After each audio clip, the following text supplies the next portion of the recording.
아가서를 우리가 이제 강의를 할 텐데, 말씀 공부로 여러분 생각하시면 좋을 것 같아요. 말씀 공부를 한다 하고 집중해서 잘 들으시기 바랍니다. 주 없이 살 수 없는 거예요. 아멘. 아멘. 우리는 주 없이 살 수 없는 존재가 되어버렸어요. 이제는 주님 없어도 우리가 사는 존재가 아니라 주님 없으면 살 수 없는 존재가 되어버렸다는 거죠. 이 아가서는 누가 기록을 했어요? 솔로몬. 솔로몬이 이 아가서를 지은 지은이에요. 여러분, 솔로몬은 어떤 사명을 받은 사람이에요? 하나님께서 그 솔로몬에게 지혜를 주셨잖아요. 그 지혜를 주심으로 뭘 하라고? 하나님의 성전을 지으라고. 우리가 잘못 알고 있는 것 중에 하나가 성전을 짓는 것보다는 나라를 다스리는데 하나님이 지혜를 주셨다, 이렇게 생각하시는 분들이 있어요. 그것도 뭐 틀린 게 아니에요. 맞아요. 그러나 더 본론적으로 우리가 생각하자면 솔로몬의 사명은 성전을 지으려고 하나님 택한 자예요. 그걸 잃어버리면 안 돼요. 솔로몬의 사명은 성전을 지을 자. 그래서 하나님이 주신 선물도, 이 지혜라는 선물도 솔로몬이 성전을 짓기 위하여 하나님이 특별히 주신 은사라는 거예요. 그러니까 여러분, 솔로몬이 지었다라고 하는 책이 있잖아요. 우리가 흔히 잠언, 전도서, 아가서, 이런 세 장은, 이 세 책은 바로 솔로몬을 통해서 하나님께서 어떻게 성전을 지어 가시는가, 이걸 기록한 거예요. 다시 말하면 하나님의 성전은 오늘날로 표현하자면 하나님의 백성들, 하나님의 성도들, 하나님의 자녀들, 이 세상 가운데 하나님께서 어떻게 하나님의 자녀들을 하나님의 편으로, 하나님의 자녀들로 인도하시고, 그리고 하나님의 자녀들로 확정짓는지, 그 육체가 세상의 육체였던 그들을 하나님의 성전으로 바꿔놓으시는, 그 지어져 가시는, 회복하시는 그런 그림들을 잠언, 전도서, 아가서가 이 솔로몬을 통해서 우리에게 비춰주고 있단 말입니다. 아멘. 그러니까 여러분, 이 세 책은 다른 이야기를 하는 게 아니에요. 하나님의 성전을 어떻게 짓는가, 하나님의 백성들을 어떻게 하나님께서 구원하시는가, 그걸 보여주고 있단 말이에요. 하나님의 백성이 어떻게 그분의 백성이 되는가, 하나님은 어떻게 그분의 백성을 사랑하셨는가, 이것이 여러분 기록이 되어 있는 것이 바로 잠언, 전도서, 아가서예요. 계속해서 성경 창세기부터 요한계시록까지 일괄되게 얘기하는 것이 있어요. 일괄되게, 한치의 벗어남도 없이 일괄되게 얘기하는 게 바로 예수 그리스도를 얘기하고 있어요. 예수 그리스도.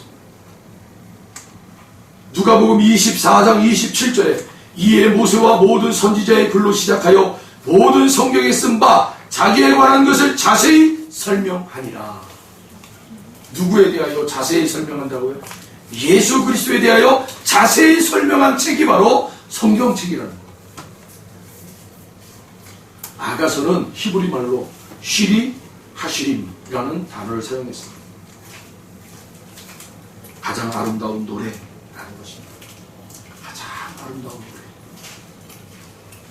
아가서는 솔로몬의 노래로 예수를 모형하는 존재인 솔로몬이 예수라는 신랑의 어떤 사랑을 받았는지 신랑인 자기와 신부인 술람인 여인의 이야기를 비유해서 쓴 거예요.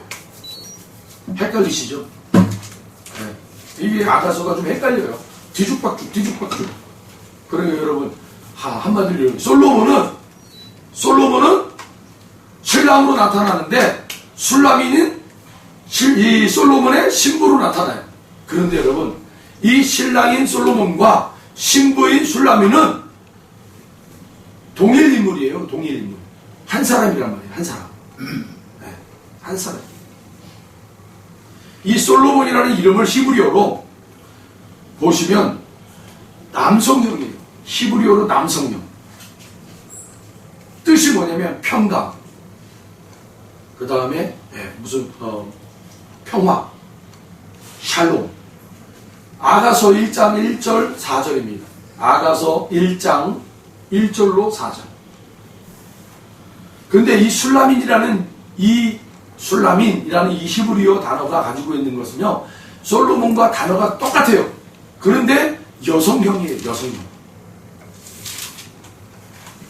그러니까 여러분, 여기 아가서에서 지금 나오고 있는 솔로몬이라고 표기가 된 이 단어는 남성형이고, 술라민이라는 요 단어는 여성형으로 바꿨다라는 거예요. 여성형으로. 근데 같은 이름이에요. 같은 이름. 이 술람이라는 이 단어의 뜻은 평강의 왕에 의해 화평케 되는 어떤 이들을 말하는 것이.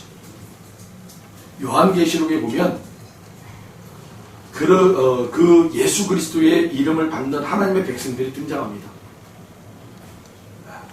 요한계시록에 보면 그의 이름을 받는 하나님의 백성들이 나타나는데, 그의 이름이 누구의 이름이에요? 바로 예수 그리스도의 이름이에요. 예수 그리스도의 이름을 받는 거예요. 그것과 같은 거예요. 솔로몬이라는 이름이 술람이라는 여자에게 어떻게 전해지는가? 즉 예수 그리스도와 교회의 이야기가 아가서의 내용인 것이에요. 네. 아가서의 기록 연대는 아가서 6장에 보면 왕비와 후궁이 140명 정도 된다라고 6장 8절에 기록하고 있어요. 아가서 6장 8절. 한번 볼까요? 제가 읽어드릴게요. 6장 8절에 내 일은 목욕하고 나오는 암양떼 같으니 6장 8절이라고 했죠. 왕비가 60명이요 후궁이 80명이요 시녀가 무수하되 라고 되어 있어요. 여러분, 솔로몬의 왕비와 후궁은요 1000명이 훌쩍 넘었어요. 1000명이. 그런데 오늘 지금 이 6장 8절에는 이 왕비와 후궁이 몇 명이라고 되어 있어요? 140명이라고 했어요. 그러니까 지금 이 아가서를 기록하고 있는 연대는 지금 솔로몬이 왕위에 즉위하고 나서 뭐 몇 달이 안 돼가지고 이 아가서를 기록한 거예요.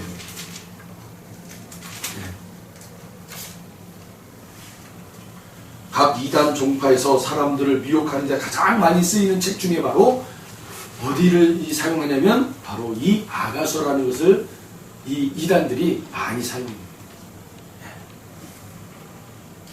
그래서 이 이단들이요, 이 책을 예수 그리스도의 십자가로 해석하지 못하고 육적인 사람으로만 해석을 해서 사람들을 타락시키죠. 가정을 파탄시키고. 그래서 이 아가서라는 그 책이 아주 이단들이 잘 사용하는 책 중에 하나예요. 그러니까 우리 성도들은 이 아가서를 정확하게 알고 있어야 돼요. 그래야 이단들이 이 아가서를 가지고 여러분들에게 슬며시 들어왔을 때 여러분들이 확실하게 대접을 할 때 말씀을 가지고 대접을 하셔야죠. 여러분, 성경 어느 책이든 예수 그리스도의 십자가로 해석이 되지 않냐면 다 그건 잘못됩니다. 오늘 이 아가서도 마찬가지예요. 예수 그리스도의 십자가와 그 예수 그리스도로 여러분 일관되게 말씀하고 있어요. 히브리 사람들이잖아요. 유대인들이죠. 유대인들은 절기 때마다 자신들이 어떤 그 명절 있잖아요. 명절 때마다 그들은 하나님이 주신 책을 가지고 그 말씀을 가지고 읽었단 말이에요. 그들이 하는 그 명절 때는 항상 하나님이 주신 말씀을 가지고 읽어. 집에서 읽는 거예요. 계속. 그 절기 때. 그 중에 빠지지 않는 6월절이라는 절기에 이 히브리인들이 6월절 절기에는 반드시 읽는 책이 있는데 그게 바로 아가서예요. 아가서. 그것도 아가서는 전체를 낭독을 해요. 1장부터 전체를 쫙 읽어요. 네. 읽을 때 그들은 어떻게 읽어요? 속으로 읽지 않아요. 하나님의 말씀을 읽을 때 그들은 소리내서 읽어요. 계속 소리내면서. 특별히 6월절은 여러분 절기가 어떤 절기예요? 하나님께서 애굽 땅에 있는 당신의 백성들을 출애굽시키는 그것이 바로 6월절 아닙니까?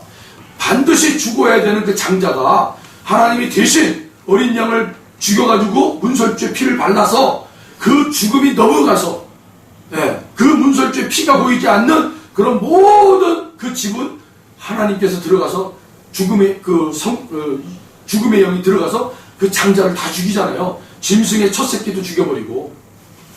거기서 구원받았다라는 게 바로 유월절 아닙니까? 유월절. 유월절날 이들이 뭘 읽어요? 시편을 읽은 것도 아니고 뭐 다른 성경책을 읽는 게 아니에요. 아가서를 읽어요. 아가서를. 왜 그렇습니까? 아가서를 우리가 흔히 그냥 남녀의 사랑의 이야기다라고 하는데 절대 그렇지 않다라는 거예요. 이 아가서 안에는 뭐가 들어있는 거예요? 우리가 죽어야 되는데 우리가 살아났다라는 거예요. 유월절에. 대신 누가 죽었다라는 거예요. 우리의 대신 우리의 핏값으로 짐승이 죽었다. 그래서 우린 살아난 자다. 이게 아가서에 절절절절절 흘러가고 있단 말입니다. 그런데 그들은 아직도 그 죽음의 대상이 누구였다는 걸 몰라요? 메시아, 예수 그리스도. 그걸 모를 뿐이지 그들은 그 아가서에 흐르고 있는 복음은 알고 있단 말입니다. 그런데 자신들을 위해서 대신 죽은 그 예수, 그 예수를 모르는 거예요. 참 기가 막히잖아요. 네? 이 눈을 다 가려버리는 거예요. 마귀가 싹 가려놓는 거예요. 오늘 제가 깜짝 놀랄 일이 하나 있었어요. 아침에 여러분들에게 말씀 구조를 다 보내잖아요. 그래서 우리 한마음 요양센터 우리 복지사 선생님들도 단톡방이 있어가지고 그 단톡방에 말씀을 좀 올려야 되겠다 싶었었는데 때마침 또 뭐 선생님들이 목사님이 좋은 말씀을 올려주시면 고맙겠습니다. 이런 또 환호가 있는 거예요. 그래서 그때부터 이제 제가 막 올리기 시작했어요. 그런데 오늘 제가 다 아침에 딱 올렸는데 거기에 이제 이런 단어가 있는 거예요. 연단. 연단이라는 거 딱 단어가 있어요. 인내는 연단은 소망을. 그 연단이라는 단어를 어떤 그 목지사 선생님 한 분이 이분이 불신자예요. 네. 거기다 멘트를 넣었어요. 연단의 뜻이 뭐예요, 목사님? 이렇게 딱 물는 거예요. 그러더니 본인이 아마 궁금했는지 바로 찾아봤나 봐요. 연단이 어떤 뜻인가를 알았나 봐요. 그러더니 바로 또 멘트를 달아놨어요. 연단의 뜻이 이런 거군요. 고맙습니다, 목사님. 하고 말을 맺더라고요. 그때 제가 충격을 좀 받았어요. 우리가 그리스도인들이 늘 이렇게 그냥 사용하는 단어들 있잖아요. 믿음 안에서, 우리가 이 교제 안에서 늘 이렇게 쉽게 단어를 우리가 가지고 교제하고 있는데, 이런 단어들이 불신자들에게는 굉장히 낯설고 어려웠겠구나. 그런 거예요. 연단 하면 여러분들 머릿속에 벌써 탁 떠오르잖아요. 연단은 어떤 거예요? 뭐 설명을 못하더라도 어떤 그림들이 탁 보이잖아요. 인내 하면 인내도 탁 보이고, 소망 탁 보이고. 이런 것들이 저들에게는 가려져 있더라고요. 가려졌다. 하나님께서 그들에게도 문을 여시길 바랍니다. 여러분들 주변에 있는 많은 사람들이 불신 가지고 있는 사람들이 하나님의 그 좋은 말씀으로 탁 열어줘서 여러분들이 내뱉는 그 믿음의 말씀들이 정말 저들에게 탁탁탁탁 꽂히는 그런 놀라운 은혜가 있기를 바랍니다. 네. 이 히브리인들은요 6월절에 이 아가서를 낭독을 해요. 전체를. 자, 이제부터 우리 본문으로 우리가 들어가겠습니다. 우리 본문 1절로부터 4절 우리 절 내용들을 살펴보면서 은혜를 좀 받고자 합니다. 먼저 1절 우리 다 같이 한번 읽어봅니다. 시작. 솔로몬의 아가라. 할렐루야. 솔로몬. 성경에 솔로몬이라고 여러분 나오잖아요. 그러면 어떤 내용이 나오겠다라는 걸 여러분이 짐작을 하셔야 돼요. 어떤 내용? 하나님의 성전을 짓기 위한 내용이구나. 솔로몬 하면 여러분 아까 얘기했잖아요. 솔로몬은 하나님 앞에 사명을 뭘로 받았어요? 솔로몬은 하나님의 성전을 짓기 위한 사람으로 하나님이 택한 자예요. 택한 자. 하나님의 성전을 지어라. 그러니까 여러분 솔로몬은 성전과 뗄래야 뗄 수가 없는 사람이에요. 여러분에게도 축복합니다. 하나님 여러분들을 부르신 그 부르심의 사명이 있다. 사명을 잃어버리지 마세요. 자, 사무엘 하에 보면 한번 여러분 찾아볼까요? 말씀을 찾아보는 게 또 맛이에요. 사무엘 하 7장 12절로 13절. 사무엘 하 7장 12절로 우리 13절. 우리 영상으로 함께 하시는 분들도 한번 찾아보시기 바랍니다. 사무엘 하 7장 12절로 13절. 다 찾으신 줄로 알고 같이 읽어봅니다. 내 수완이 차서 내 조상들과 함께 누울 때에 내가 내 몸에서 날 내 씨를 내 뒤에 세워 그의 나라를 견고하게 하리라. 그는 내 이름을 위하여 집을 건축할 것이요 나는 그의 나라 왕위를 영원히 견고하게 하리라. 할렐루야. 하나님은 나단이라는 선지자를 통해서 다윗에게 이미 바로 너의 아들 솔로몬을 통해서 성전을 짓게 할 것이다 라고 하나님이 이미 예언하셨단 말이에요. 하나님 말씀대로 성취해 가시는 거예요. 그래서 솔로몬은 성전과 뗄래야 뗄 수가 없는 사람이란 말이에요. 그래서 여러분 어떤 책에서든 솔로몬 하고 이렇게 나오잖아요. 그러면 그 다음에 나올 내용들은 바로 하나님의 성전을 짓기 위하여 솔로몬을 하나님이 세웠구나. 그러면 여러분 그 책의 내용들을 어떤 관점으로 보셔야 되는 거예요? 하나님의 성전을 짓기 위한 그런 관점으로 여러분이 보시면 정확하게 그 말씀을 풀어낼 수가 있는 거예요. 하나님의 성전과 다른 하나님의 성전을 저 멀리 던져버리고 이스라엘 민족을 그 아버지 다윗이 이 왕국을 만들어 놓은 이 나라를 통치하기 위해서 이 솔로몬이 세웠구나 이렇게 보시면 나중에 헷갈려 버려요. 막 길이 막 옆길로 새버리는 거예요. 그러면 안 돼요. 반드시 솔로몬은 하나님의 성전을 짓기 위하여 하나님이 택한 사람이다. 그 맥락에서 여러분 말씀을 들여다보면 거기에 예수 그리스도가 있고 거기에 십자가가 있어요. 할렐루야. 2절 우리 2절 한번 봅니다. 하나님의 백성인 성전이 어떻게 지어지는지 우리 본문 아가서 1장 2절 우리 본문 같이 읽어봅니다. 내 기름이 향기로워 아름답고 내 이름이 내게 입맞추기를 원하니 내 사랑이 포도주보다 나음이로구나. 아멘. 하나님의 백성이 성전이 어떻게 지어지는가? 지금 이것은 누가 말하고 있는 거예요? 2절에 이 내용은 지금 솔로몬이 얘기하는 거예요? 아니면 술람이라는 여인이 얘기하고 있는 거예요? 술람이라는 여인이 얘기하고 있는 거예요. 내게 입맞추기를 원하니 내 사랑이 포도주보다 나음이로구나. 이 내용이에요, 여러분. 어떤 내용이냐? 술람이라는 여인이 신랑인 이 신랑된 사람에게 입맞춤을 한번 막 맞았어요. 신랑이 이 술람인 여인에게 입맞춤을 딱 해준 거예요. 그리고 가버렸어. 근데 이 술람인 여인이 당신의 남편 되실 이 신랑이 자기에게 입맞춤을 하고 가버렸는데 그 입맞춤을 잊지를 못하는 거예요. 기다리는 거예요. 아가서를 보면 아까도 제가 말씀드렸죠. 뒤죽박죽 된다고요. 내용이 왔다 갔다 한단 말이에요. 신랑과 신부가 만났다가 신랑이 금방 도망갔고 신부가 막 찾아요. 잘 지내다가 신랑이 어디로 갔었는지 또 어디서 옵니다. 여기서도 성경이 연대기로 기록되어 있지 않았다는 것을 우리는 기억해야 해요. 성경은 연대기로 기록이 되지 않았어요. 그러면 성경은 뭐와 항상 연결이 되냐면 여러분 따라해 보실 거예요? 묵시. 성경은 묵시와 항상 연결이 되어 있어요. 묵시는 그럼 도대체 뭐냐?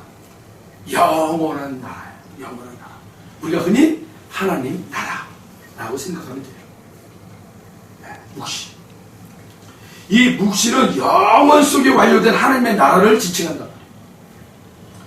요한계시록에는 주의 날에 해와 달이 다 말려서 날아간다라는 내용이 있어요. 네. 여러분, 해와 달이 말려서 날아갔다. 그러면 주기가 없어졌다는 거 아니에요. 해와 달. 여러분, 해와 달이 있어야 낮과 밤이 있잖아요. 낮과 밤이 있어야 여러분 아침과 저녁이 있고, 아침과 저녁이라는 것은 시간을 우리에게 주는 거잖아요. 시간. 그러면 요한계시록에서 지금 이 낮과 해와 달이 날아갔다라는 표현은 뭐예요? 시간이 없어졌다라는 얘기예요. 여러분, 시간이 없는 게 무슨 상태예요? 영원한 상태예요. 영원한 상태. 네. 그래서 주님이 이런 말씀 하시잖아요. 천년이 하루 같고 하루가 천년 같도다. 그 이야기가 바로 뭐예요? 영원한 세계, 그 세계를 시간적으로 표현하기 어려우니까 그 영원한 세계에는 시간이 없어요. 영원이에요, 영원. 그래서 그곳에는 천년이라는 시간이 하루 같기도 하고 하루라는 시간이 천년 같기도 하다는 거예요.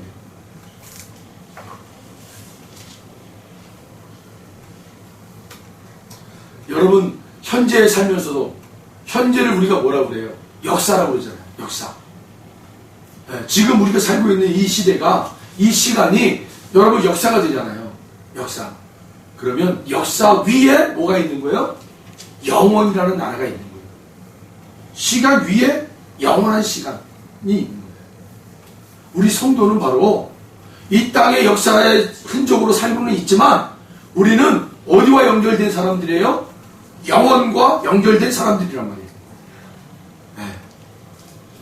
이 땅에서 살고는 있지만 우리는 어디와 연결이 있다? 영원이라는 그 나라와 연결이 되어 있는 거예요. 네. 그래서 주님이 뭐라고 그랬어요? 천국은 이미 임했다. 주님 자체가 여러분 영원 아닙니까? 영원. 알파와 오메가. 처음과 끝. 그걸 누구라고 그래요? 예수 그리스도 주님이라고 그러잖아요. 그 주님, 처음과 끝이신 그 주님께서 바로 오신 자리가 바로 영원이라는 자리예요. 영원. 천국, 영생. 할렐루야. 저와 여러분은 그렇게 이 역사의 현장에 있지만 우리는 그 하나님 나라, 그 영원한 나라, 묵시의 세계와 연결이 되어 있는 사람들이에요.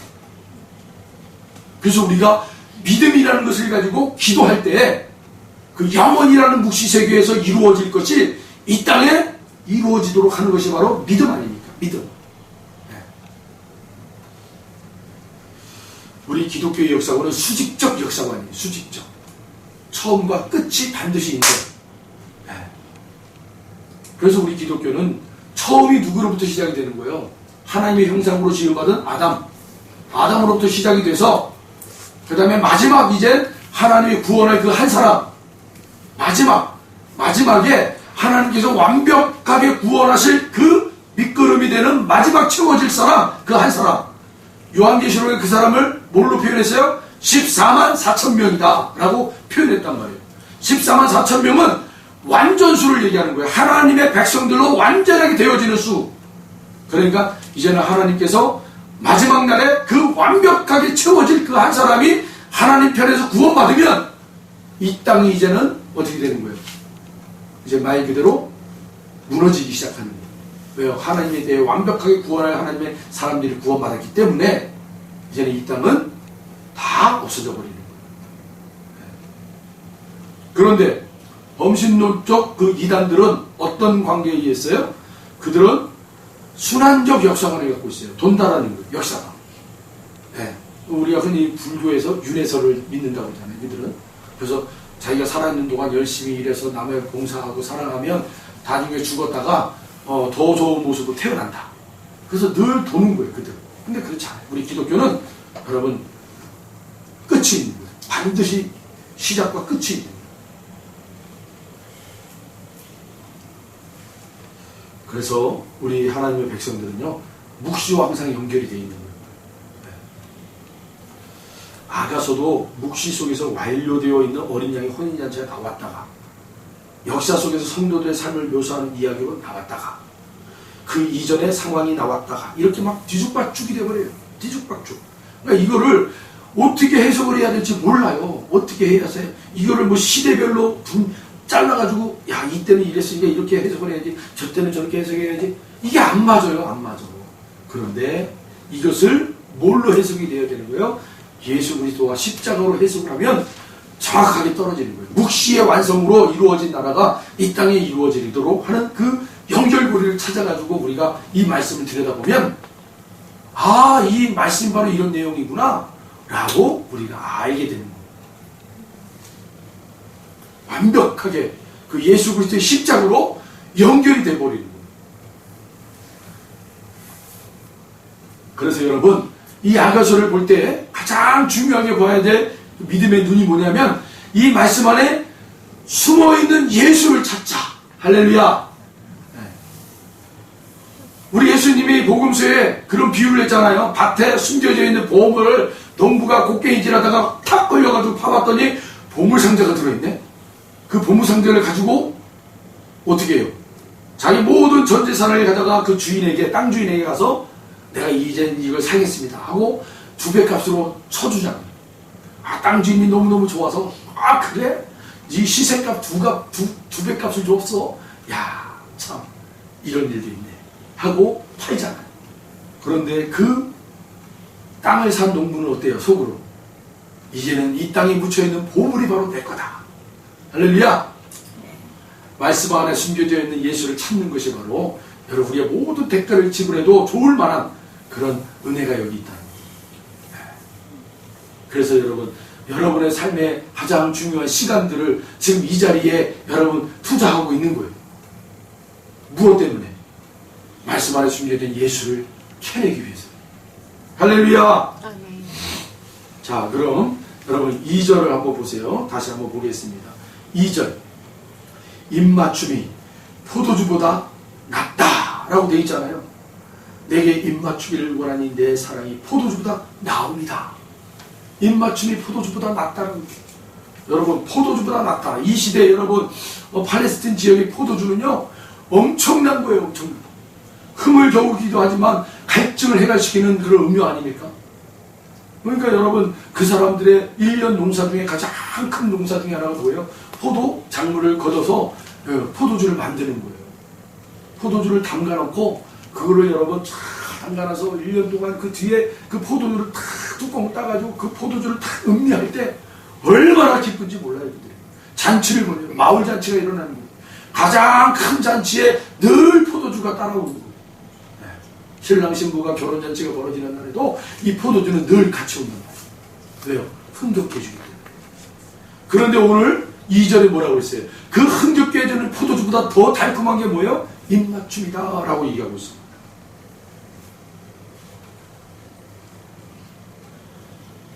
엄청나게 지금 고백을 하고 있는 거예요. 엄청난 고백을. 신랑이 한 번 입맞춤을 하고 가버렸어요. 슐라민 여인에게. 입맞춤을 딱 해주고 그냥 가버렸어요. 그런데 이 슐라민 여인은 그 입맞춤을 평생 동안 기다리고 있는 거예요. 이처럼 여러분은 하나님의 은혜로 구원을 받고 예수와 함께 영적으로 존재하지만 예수님이 가시적으로 떠난 상태이고 믿음으로 그것을 알아버렸다는 거예요. 우리가 입맞춤을 받았다는 거예요. 예수 그리스도로 입맞춤을 받았기에 우리의 눈이 활짝 열어져가지고 이젠 예수 아니면 나는 살 수 없는 존재가 돼버린 거예요. 아멘. 할렐루야. 그래서 나를 흥겹게 해주는 세상의 어떤 포도주보다 나는 그 예수가 나에게 입맞춤 해준 그 첫사랑의 그 입맞춤을 나는 피할 바가 아니라는 거예요. 피할 바가 아니라. 네. 여기서 입맞춤은요 이런 단어를 사용해서 한번 따라해보세요. 샤하. 샤하. 샤하. 샤하. 입맞춤 이걸 샤하라는 단어를 사용했다. 이 샤하라는 단어는요 에스더에서 나와요. 에스더에서 에스더가 모르드게가 에스더에게 찾아가서는 네가 이때에 잠잠하고 있으면 너는 그 자리를 편안하게 지낼 테지만 다른 사람이 너의 자리를 차지하고 그래서 하나님 앞에 영광 받을 것이다 하고 이렇게 호통을 치잖아요. 그때 에스더가 내가 죽으면 죽으리라. 네, 죽으면 죽으리라. 왕이 나를 부르지 않고 있는데 지금 한 달, 두 달, 석 달 동안 왕이 나를 부르지 않았는데 이제 왕이 에스더에게 좀 떨어진 것 같아요. 네, 마음이. 그래서 부르지 않은 거예요. 그런데 에스더가 부름받지 못한 지 지금 3개월 이렇게 이상 긴 시간 동안 부름받지 못하고 있는데 내가 죽으면 죽으리라 하고 이제 내가 그 왕에게 가겠다라는 거예요. 왕에게. 여러분, 이 당시에 왕이 부르지 않았는데 왕비랄지라도 찾아오면 어떻게 되는 거예요? 왕이 귤을 딱 들지 않으면 단칼에 못 베이는 거예요. 죽음을 당할 수밖에 없는 거예요. 그래서 에스더가 뭐라 그래요? 내가 죽으면 죽으리라. 내가 왕이 나를 부르지 않았지만 내가 가리라. 왕의 침상으로 가리라. 네. 그때 그 침상, 그 침궁, 그것이 바로 여러분 샤하예요. 샤하. 샤하. 왕의 가장 그 은밀한 방, 안쪽에 있는 방, 그것을 또 다른 표현으로 뭐라고 그러냐면 따라해보세요. 지성소. 지성소. 지성소 아시죠? 대제사장이 1년에 한 번, 딱 한 번 하나님의 성막 안에 들어가서 지성소의 그 천막을 탁 열고 법궤가 있고 그 안으로 쏙 들어가는 자리 아닙니까? 거기는 대제사장도 1년에 한 번밖에 못 들어가요. 하나님이 아니다 싶으면 거기서 죽여버리는 거예요. 목숨 걸고 들어가는 자리가 지성소 아닙니까? 지성소. 근데 에스더가 그 왕의 그 침상, 샤하, 그 침방, 그곳이 가장 안쪽에 있는 방이에요. 왕과 왕비가 부부관계를 맺을 수 있는 방, 은밀한 방, 사랑이 꽃피우는 방. 그런데 왕이 데리고 들어가야 그곳은 사는 자예요. 왕이 데리고 들어가야 산단 말이에요. 내가 들어가면 죽는 거예요. 지성소가 마찬가지죠. 하나님이 불러서 들어가야 사는 거예요. 내가 임의대로 들어가서 죽는 자리가 지성소. 그것이 바로 샤하예요. 샤하. 입맞춤. 그래서 시편 2편 12절에 이런 말이 있어요. 시편 2편 12절. 그의 아들에게 입맞추라. 그렇지 아니하면 진노하심으로 너희가 길에서 망하리라. 이 망한다는 말은 단표현으로 죽으리라 라는 표현. 내 아들에게 입맞춰라. 그렇지 아니하면 죽으리라. 여러분, 그 아들에게 입맞추는 거예요. 우리는 그 예수 그리스도에 입맞춰야 됩니다.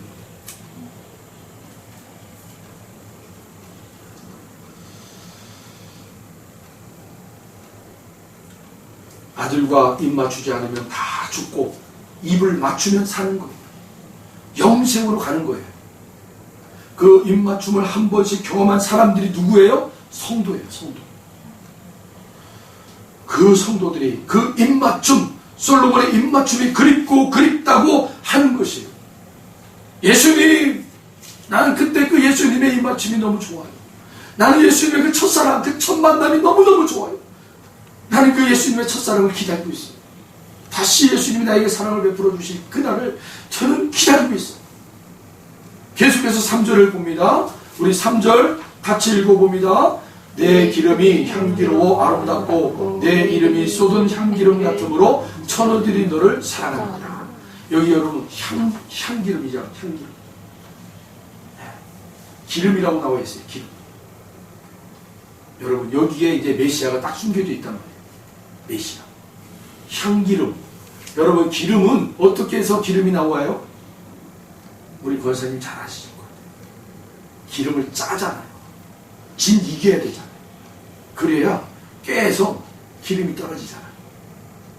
그래야 막 향기가 막 퍼진다. 깨 자체로는 향기도 없고 뭔가 기름도 되지 않아요.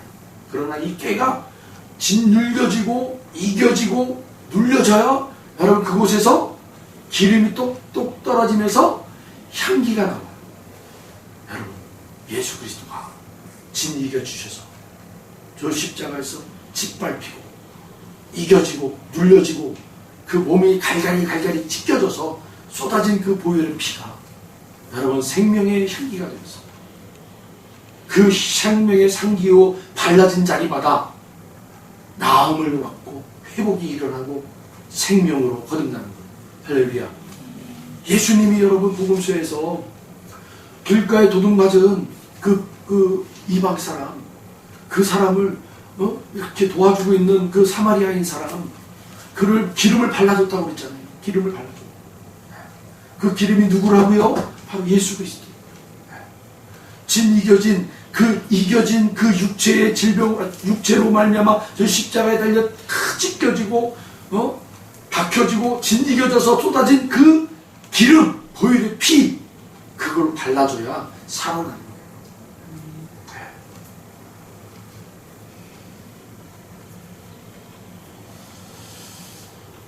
으깨진다는 것은 자기 희생을 얘기해요. 자기 희생. 여러분, 자기 희생으로 나타나는 삶의 자리의 그 향기가 바로 십자가의 향기라는 거예요. 그래서 성도는 반드시 삶의 자리에 자기 희생적 삶이 나와야 돼요. 자기 희생적 삶이. 그래서 그 자기 희생적 삶으로 누군가가 발라지고 살아나는 역사가 일어나요. 그 예수 믿었다라는 게 바로 그렇게 삶으로 흔적으로 나타난단 말이에요. 나타난다. 계속해서 4절 우리 같이 한번 읽어봅니다. 4절 같이 읽어봅니다. 시작. 왕이 나를 그의 방으로 이끌어 들이시니 너는 나를 인도하라. 우리가 너를 따라 달려가리라. 우리가 너로 말미암아 기뻐하며 즐거워하니 내 사랑이 포도주보다 더 진함이라. 처녀들이 너를 사랑함이 마땅하니라. 아멘. 여기서 왕은 누구고 또 너는 누굽니까? 히브리 원어로 보면 이것은 다 같은 사람이에요. 왕이 나를 그의 방으로 들이시니 왕이여 나를 인도해 주옵소서. 우리가 왕을 따라가겠습니다. 이런 표현이에요. 이게 4절이 좀 헷갈리잖아요. 4절 그대로 직역을 하면 왕이 나를 그의 방으로 들이시니 왕이여 나를 인도해 주옵소서. 우리가 왕을 따라가겠나이다 하는 내용입니다. 그리고 뒤에 이어지는 부분은 다른 이가 이야기하는 것이에요. 왕이 나를 그의 방으로 이끌어 들이시니. 여기서 이끌어 드신다. 방. 아까도 얘기했죠? 방. 이 방, 친분. 헤테르. 아까 샤바라는 것은 입맞춤. 이 방은 헤테르. 이 헤테르라는 단어, 바로 아까 얘기한 것처럼 지성소. 아까 제가 잘못했어요. 샤하가 아니고 헤테르. 지성소. 가장 안쪽에 있는 방. 친구. 왕과 왕비가 서로 사랑을 나누는 자리. 지성소. 왕이 나를 이끌고 들어가지 않으면 왕이 나를 이끌고 들어가면 살고 내가 들어가면 죽는 자리. 그러니까 우리는 예수 그리스도의 이름으로 우리가 늘 들어가는 거예요. 예수 그리스도를 의지하지 않고 우리 이름으로 들어가면 죽는 거예요. 예수 그리스도의 이름으로 들어가요. 아멘. 그래서 아가서는 처음부터 끝까지 한몸 사상을 우리에게 얘기해요. 한몸 사상. 최초의 신랑은 아담이고 최초의 신부는 하와잖아요. 처음에 하나님이 우리의 형상을 따라 사람을 만들자라고 하셨어요. 사람을 만들어 여자를 빼냈더니 뭐가 나와요? 남자가 나왔잖아요. 남자. 사람을 하나님이 지으시고 그 사람의 몸에서 여자를 빼버렸잖아요. 갈빗대를 취해서 여자를 만들었잖아요. 그렇죠? 그랬더니 하나님이 그를 뭐라고 불러요? 이제 너는 아담이다 라고 불러주잖아요. 사람. 남자가 되는 거예요. 하나님이 사람을 만들자면서 만든 것은 아담, 사람이라는 거예요. 아담의 뜻이 사람이에요. 사람. 그리고 아담 안에서 갈빗뼈인 여자를 빼냈더니 이제는 남자가 되는 거예요. 남자. 그러면 남자 플러스 여자는 사람이 되는 거예요. 이 사람이 하나님 나라 백성의 모형이란 말이에요. 거슬러 생각해 보면 여기서 빠져나간 어떤 것이 다시 제자리로 들어와서 사람이 되는 것이 바로 구원이에요. 구원. 우리가 이렇게 몸이 만들어지고 부부생활 같은 보편적인 생활 관습이 그냥 만들어지는 게 아니에요. 이 부부라는 이 개념도 바로 구원과 연결이 되어 있단 말이에요. 한 몸이 되는 것이. 남자와 여자가 사랑을 하면 한 몸을 이룬다. 그렇게 얘기하잖아요. 우리가. 그래야 사람에서 빠져나가는 게 하나로 뭉쳐지는 모형이 되는 거예요. 아담의 몸에서 갈빗대를 취해서 하와를 만들었잖아요. 근데 아담과 하와가 한 몸을 이루었잖아요. 그때 하나님 뭐라 그래요? 그때부터 하나님이 한 몸이 되었다 라고 얘기합니다. 그게 구원의 완성의 그림이라고. 예수 안에서 누가 나와요? 교회가 툭 튀어나오는 거예요. 네, 예수 안에서. 저 십자가에 달려서 창에 찔리고 갈빗대가 여러 번 벗겨지고 그 심장에 창이 들어가서 피가 확 쏟아지면서 뭐가 탄생이 되는 거예요? 예수 안에서 교회가, 성도가 세상 밖으로 툭 튀어져 나와요. 그러므로 예수로 말미암은 교회가 독자적으로 막 살아서 나는 이제 예수 없이 난 살 수 있습니다. 이렇게 말하는 건 어부성설이라는 거예요. 예수와 나는 이제 한 몸이 된 거예요. 네. 한 몸 지체가 됐단 말이에요. 연합의 지체가 됐단 말이에요. 그래서 우리는 나는 당신이 없으면 탄생할 수도 없을 뿐만 아니라 당신의 빈자리로 들어가야 비로소 존재가 됩니다. 라는 것이 우리 성도들의 고백이 돼요. 그것이 바로 그리스도와 연합의 관계라고. 이 이야기가 아가서 안에서 네가 너 안에, 내가 내 안에, 술라미가 솔로몬 안에, 솔로몬이 술라민 안에 라며 서너 번이나 반복되어 나온단 말이에요. 이것이 요한복음 7장에 예수님이 그대로 얘기를 하는 거예요. 예수가 너희 안에, 너희가 예수 안에. 그래서 신랑과 신부의 이야기로 설명을 하고 있는 거예요. 솔로몬 안으로 술라미가 어떻게 들어가게 되는가, 술라미가 솔로몬 밖으로 나가서는 어떻게 살아가게 되는가를 에피소드를 나열하며 설명하는 것이 바로 아가서다. 오늘은 뭐 그냥 좀 막 여러분들에게 뭐 알든지 모르든지 막 제가 그냥 얘기를 했는데, 여러분 또 기회가 되면 이 설교를 계속 들으셔야 돼요. 그래야 몇 번이고 들으시면 이해가 되셔요. 연결고리가 탁탁탁. 어쨌든 아가서를 통해서 여러분 그 아가서 안에 있는 예수, 그 예수를 우리가 만나자고. 그 예수를 만나셔야 돼요. 우리의 신랑 되신 예수. 우리는 다 신부가 되어서 그 신랑을 우리가 사모함으로 이 아가서를 여러분 바라보시고, 이 아가서에 있는 그 신랑 되신 예수님이 우리 신부들을 얼마나 사랑하고 있는지 그걸 여러분 깨닫는 이 시간들이 되시기를 바랍니다. 기도하겠습니다. 하나님 감사합니다.